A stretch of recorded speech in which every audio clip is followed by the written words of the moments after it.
कभी सोचा है क्या होगा अगर हमारी दुनिया को बचाने वाली वो अदृश्य ढाल, वो मैग्नेटिक शील्ड अचानक से गायब हो जाए?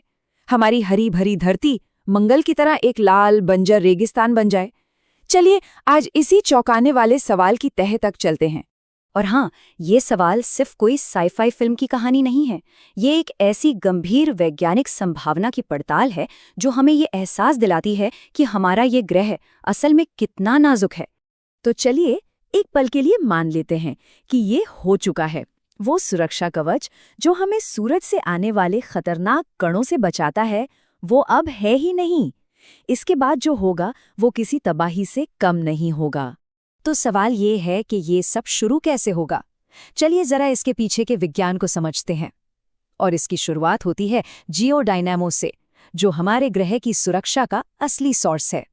सिंपल भाषा में कहें तो हमारे ग्रह के ठीक बीचों बीच पिघले हुए लोहे का ये विशाल इंजन ही असली हीरो है। यही वो चीज है जो मैग्नेटोस्फीयर बनाती है, मतलब एक बहुत बड़ा मैग्नेटिक बबल जो हमें सूरज के खतरनाक तूफानों से बचाता है। सच कहूं तो हमारी दुनिया में जिंदगी के लिए ये ढाल बहुत ही ज्यादा जरूरी है। नासा के एक एक्सपर्ट की ये बात इस ढाल की अहमियत को बिल्कुल साफ कर देती है। मतलब ये कोई ऑप्शनल फीचर नहीं है, ये जिंदगी और एक बंजर चट्टान के बीच का फर्क है। और अगर इसका कोई सबूत चाहिए ना, तो बस मंगल ग्रह की तरफ देखना काफी है। लगभग 4.2 अरब साल पहले मंगल का भी मैग्नेटोस्फीयर खत्म हो गया था। नतीजा, सौर हवा ने उसके वायुमंडल को उड़ा दिया और आज जो हम लाल बंजर दुनिया देखते हैं वो उसी का नतीजा है।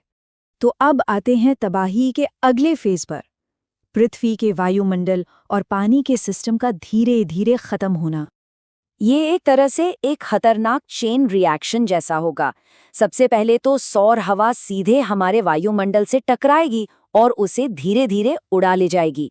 फिर सूरज की खतरनाक यूवी रेडिएशन पानी को हाइड्रोजन और ऑक्सीजन में तोड़ देगी। हल्का होने की वजह से हाइड्रोजन तो स्पेस में उड़ जाएगा, लेकिन जो ऑक्सीजन बचेगा वो जमीन के खनिजों के साथ मिलकर हमारे ग्रह पर लिटरली जंग लगा देगा।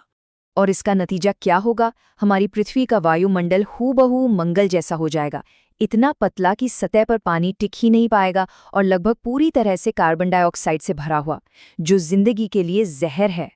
अब सोचिए, जब महासागर ही नहीं रहेंगे जो पृथ्वी के मौसम को कंट्रोल करते हैं, तो क्या होगा? हमारा ग्रह एक बिल्कुल ही अलग क्लाइमेट सिस्टम में चला जाएगा जिसे कंट्रोल करेगी धूल। इस सूखी सतह पर सूरज की गर्मी रॉकेट तूफान बनाएगी। ये हवा के इतने तेज झोंके होंगे जो धूल को 30 से 40 किलोमीटर ऊपर आसमान में फेंक देंगे और फिर बनेंगे विशाल धूल के तूफान जो पूरे के पूरे ग्रह को घेर लेंगे, ठीक वैसा ही जैसा हम मंगल पर देखते हैं। और ये कोई मामूली धूल नहीं होगी, ये बहुत ज्यादा इलेक्ट्रोस्टैटिक होगी। मतलब स्टायरोफोम की तरह हर चीज से चिपक जाएगी।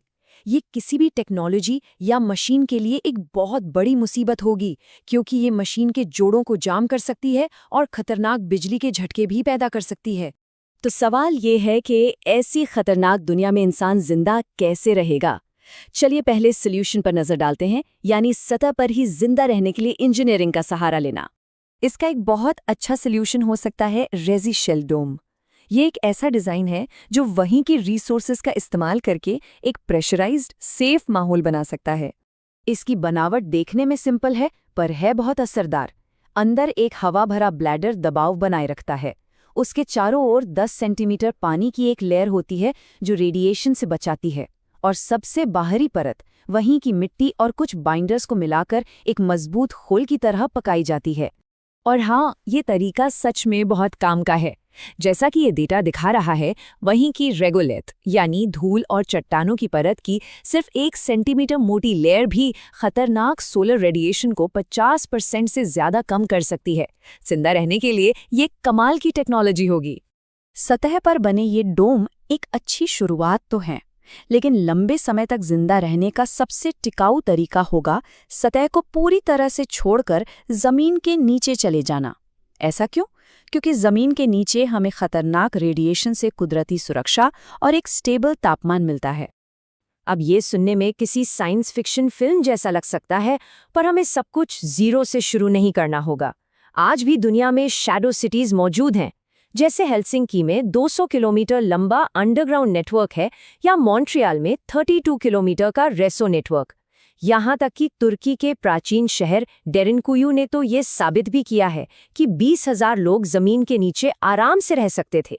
जाहिर है, जमीन के नीचे जिंदगी को मुमकिन बनाने के लिए हमें कटिंग एज टेक्नोलॉजी की जरूरत होगी, जो बचे खुचे वायुमंडल का इस्तेमाल कर सके।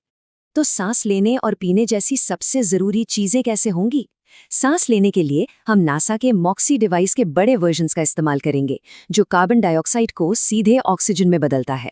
और पानी के लिए हम एटमॉस्फेरिक वाटर जनरेटर्स का इस्तेमाल करेंगे। ये डिवाइस खास तरह के क्रिस्टल्स का इस्तेमाल करके बहुत ही पतली हवा से भी नमी खींच सकते हैं और हमें पीने का पानी दे सकते हैं।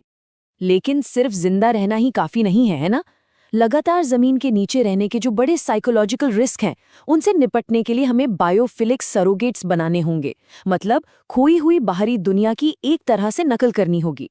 जैसे खाने और हरियाली के लिए वर्टिकल हाइड्रोपोनिक फार्म्स, मशीनों का शोर कम करने के लिए पानी के झरने और अंडरग्राउंड पार्कों तक रोशनी पहुंचाने के लिए सूरज को ट्रैक करने वाले शीशे। तो कुल मिलाके बात यह है कि जियोडायनमो का फेल होना जरूरी नहीं कि इंसानों का अंत हो, बल्कि ये एक बहुत बड़े बदलाव की शुरुआत होगी। ये हमें बेहद घनी आबादी वाले अंडरग्राउंड शहरों में रहने पर मजबूर कर देगा, जहां कुदरती और इंसानों के बनाए माहौल के बीच का फर्क ही मिट जाएगा। और ये हमें एक आखिरी और बहुत गहरे सवाल पर लाकर छोड़ देता है। क्या ये तबाही इंसानों का खात्मा होगी या फिर हमारे विकास का अगला पड़ाव? भविष्य क्या होगा, ये तो कोई नहीं जानता, लेकिन मुश्किलों से लड़कर खुद को बदलने की हमारी क्षमता ही हमेशा हमारी सबसे बड़ी ताकत रही है।